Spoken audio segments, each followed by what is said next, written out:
Balance payment പ്രശ്നമാണ് ഇപ്പോൾ ഇന്ത്യക്ക്. കാരണം ഫ്യൂവൽ പ്രൈസ്, പെട്രോളിയം പ്രൈസ് നമുക്ക് അഫോർഡ് ചെയ്യാവുന്നതിനേക്കാൾ കൂടുതലാണ് എന്നുള്ളതാണ്. ഇങ്ങനെ ഇരിക്കുമ്പോൾ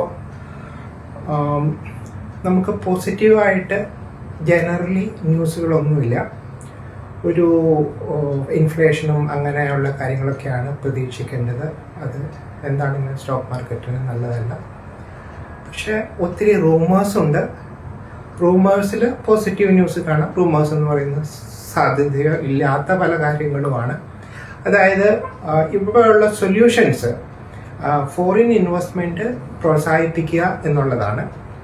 അതിന് നടക്കാവുന്ന സാധ്യതകൾ ഇപ്പോൾ NRIs ഉണ്ട്. അതായത് ഇന്ത്യൻസ് പുറം രാജ്യങ്ങളിൽ പോയി താമസിക്കുന്നവർ, അവർക്ക് ഇൻവെസ്റ്റ് ചെയ്യാനുള്ള രജിസ്ട്രേഷൻ, അതേപോലെ തന്നെ ഇൻവെസ്റ്റ്മെൻറ്റിന് ലിമിറ്റ്, GST എക്സെപ്ഷൻ, ഗിഫ്റ്റ് സിറ്റിയിലുള്ള ഇൻവെസ്റ്റ്മെൻറ്റ്, ഇതെല്ലാം റിലാക്സ് ചെയ്ത് കൊടുക്കാം. അങ്ങനെ വരാൻ സാധ്യതയുണ്ട്. അതേപോലെ തന്നെ FIIs, ഫോറിൻ ഇൻവെസ്റ്റേഴ്സ്, ജനറലി ഉള്ള ഫോറിൻ ഇൻവെസ്റ്റേഴ്സ്, അവരുടെ ക്യാപിറ്റൽ ഗെയിൻ ടാക്സ് റിലാക്സ് ചെയ്യാം. അതേപോലെ തന്നെ വിത്ത് ഹോൾഡിംഗ് ടാക്സ്, ബോൺസിൽ അവർക്ക് ഇൻവെസ്റ്റ് ചെയ്യാനുള്ള വിത്ത് ഹോൾഡിംഗ് ടാക്സ് സ്ലാഷ് ചെയ്യാം. ഇതൊക്കെ ചെയ്തു കഴിഞ്ഞാൽ FIIസിൻ്റെ ഇൻവെസ്റ്റ്മെൻറ്റ്സ് ഇന്ത്യയിലേക്ക് വരാം. ആ വരവ് നമ്മുടെ റുപ്പിയെ അപ്രീഷിയേറ്റ് ചെയ്യുകയും പിന്നീട് അത് കൂടുതൽ ഇൻവെസ്റ്റ്മെൻറ്റിന് സാധ്യത തുറക്കുകയും ചെയ്യും. അങ്ങനെയുള്ള ഒരു സിറ്റുവേഷനിൽ നമ്മുടെ സ്റ്റോക്ക് മാർക്കറ്റ് ഉയർന്നു വരാം. ഇതാണ് ഒരു ഡിസ്റ്റൻറ്റ് പ്രോബബിലിറ്റി. പക്ഷേ ഇപ്പോഴും അത് റൂമേഴ്സായിട്ട് തന്നെ നിൽക്കുന്നു. നമുക്ക് വിശ്വസിക്കാൻ പറ്റുകയില്ല.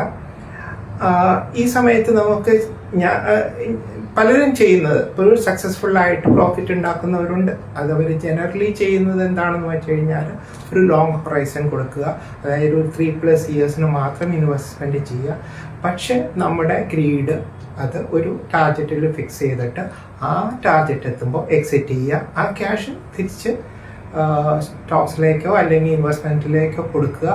ആ ഇൻവെസ്റ്റ്മെൻറ്റ് അന്നേരത്തെ സിറ്റുവേഷൻ അനുസരിച്ചിട്ട് വൈസായിട്ടുള്ള ഒരു ഇൻവെസ്റ്റ്മെൻറ്റ് കൊടുത്താൽ ഇപ്പോഴും പ്രോഫിറ്റ് ഉണ്ടാക്കുന്നവരുണ്ട്. അത് റൊട്ടേറ്റ് ചെയ്യുക.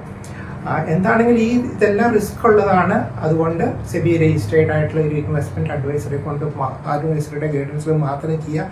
ലൈക്ക് ചെയ്യുക, ഷെയർ ചെയ്യുക, സബ്സ്ക്രൈബ് ചെയ്യുക. വീക്കെൻഡിൽ ഒരു സ്ട്രാറ്റജിയെ കുറിച്ചിട്ടുള്ള ഒരു ടോക്ക് ഉണ്ടാവാം. Thank you.